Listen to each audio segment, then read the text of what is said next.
নমস্কাৰ বন্ধুসকল, welcome to my YouTube channel Assam career guide. আজি পুনৰ নতুনকৈ চাকৰি আহিছে আধাৰ বিভাগৰ ফালৰ পৰা। যিহেতু আধাৰ বিভাগৰ ফালৰ পৰা 2026 বৰ্ষৰ কাৰণে বহুত এটা ভাল সুবিধা আহিছে, সুযোগ আহিছে। আধাৰ ছুপাৰভাইজাৰ বহুখিনি পদ মুকলি হৈছে। এই পদসমূহত আপোনালোকে কেনেদৰে আবেদন কৰিব, আবেদন কৰিবলৈ আপোনাৰ বয়সৰ সময়সীমা কিমান বিচাৰিছে, এডুকেশ্যন কোৱালিফিকেশ্যন কিমান বিচাৰিছে, লগতে আপোনালোকে এপ্লিকেশ্যন ফিজ কাটিব লাগিব নে নালাগে, সম্পূৰ্ণ তথ্য এই ভিডিঅ'টোত আলোচনা কৰিম। চ' ভিডিঅ'টো শেষলৈকে চাব, অলপ স্কিপ নকৰাকৈ। যদি ভিডিঅ'টো চাই ভাল পায় এটা লাইক কৰিব, আৰু মোৰ চেনেলটোলৈ যদি প্ৰথমবাৰ কাৰণে আহিছে তেনেহ'লে চেনেলটো ছাবস্ক্ৰাইব কৰি কাষতে থকা বেল আইকনটো অন কৰিবলৈ নাপাহৰিব। লগতে ভিডিঅ' ডেছক্ৰিপশ্যনত মই হোৱাটছএপ চেনেলৰ লিংক দিছোঁ, তাতো গৈ আপোনালোকে হোৱাটছএপ চেনেলটো ফ'ল' কৰি ল'ব, যাতে প্ৰতিদিনে জবৰ আপডেটসমূহ সকলোতকৈ আগতীয়াকৈ পাই থাকিব পাৰে। যিহেতু ইয়াতে দেখিবলৈ পাইছে আধাৰ ছুপাৰভাইজাৰ ৰিক্ৰুটমেণ্ট 2026ৰ ফালৰ পৰা নতুনকৈ ছুপাৰভাইজাৰ পদ মুকলি কৰি দিয়া হৈছে 2026 বৰ্ষৰ কাৰণে। যিহেতু বহুত এটা ভাল সুবিধা আহিছে, সুযোগ আহিছে, আধাৰ বিভাগৰ ফালৰ পৰা ছুপাৰভাইজাৰ পদ মুকলি কৰি দিয়া হৈছে। এই পদসমূহত আপোনালোকে অনলাইন মাধ্যমেৰে আবেদন কৰিব পাৰিব। আধাৰ ছুপাৰভাইজাৰ ফালৰ পৰা যিসমূহ পদ মুকলি কৰি দিয়া হৈছে, পদসমূহৰ ইয়াতে অভাৰভিউটো দিয়া আছে। ভেকেঞ্চিটো হৈছে আধাৰ কাৰ্ড ভৰ্তি 2026। অৰ্গেনাইজেশ্যনটোৰ নেম হৈছে CSC government service India limited. Post নেমটো হৈছে আধাৰ ছুপাৰভাইজাৰ আৰু আধাৰ অপাৰেটৰ। এতিয়া টোটেল পোষ্ট আপোনালোকে 3000+ পদ দেখিবলৈ পাব। এপ্লাই মোডটো আপোনালোকে ইয়াত অনলাইন মাধ্যমেৰে আবেদন কৰিব পাৰিব।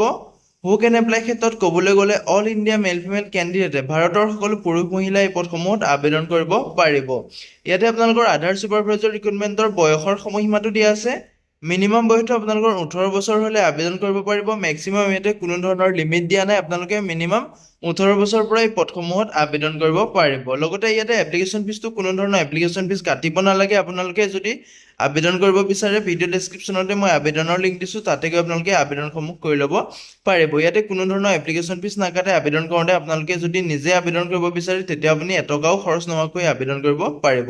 যদি আপুনি কম্পিউটাৰ দোকানত গৈ আবেদন কৰে, তেতিয়া আপোনালোকে কম্পিউটাৰ দোকানত যিটো আবেদন কৰা ফিজ সেইটো আপুনি দিবই লাগিব। কিন্তু আপোনালোকৰ যিটো ইয়াত আপোনালোকৰ আবেদন কৰাৰ পইচা এটকাও নাকাটে।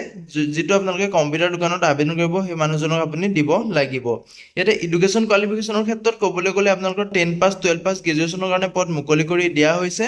10 পাছৰ কাৰণে বেলেগ ধৰণৰ পদ আছে, 12 পাছৰ কাৰণে বেলেগ পদ আছে, আৰু গ্ৰেজুৱেশ্যন লেভেলৰ কাৰণে বেলেগ ধৰণৰ পদ আছে।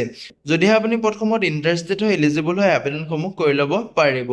ইয়াতে ইম্পৰ্টেণ্ট ডকুমেণ্টসমূহ হৈছে আপোনালোকৰ যিটো আধাৰ কাৰ্ড আছে থাকিব লাগিব, লগতে আপোনালোকৰ মেট্ৰিকৰ যিটো চাৰ্টিফিকেট আছে থাকিব লাগিব। যদি আপুনি 12 পাছ কৰিছে, 12 পাছৰ চাৰ্টিফিকেট থাকিব লাগিব। লগতে আপোনালোকৰ এটা ৱৰ্কিং মোবাইল নাম্বাৰ লাগিব, যিটো আপোনালোকৰ OTP যাব। OTP প্লেট আপোনালোকে কৰিব লাগিব, মানে আপুনি OTP দি ভেৰিফাই কৰিব লাগিব। ইয়াতে আপোনালোকৰ লগতে ইমেইল থাকিব লাগিব, যিটো বৰ্তমান আপোনালোকৰ ৱৰ্কিং হৈ আছে, তাৰ আপোনাৰ ইমেইলটো লাগিব। তাতো আপোনালোকৰ OTP যাব ভেৰিফাই কৰিবৰ কাৰণে।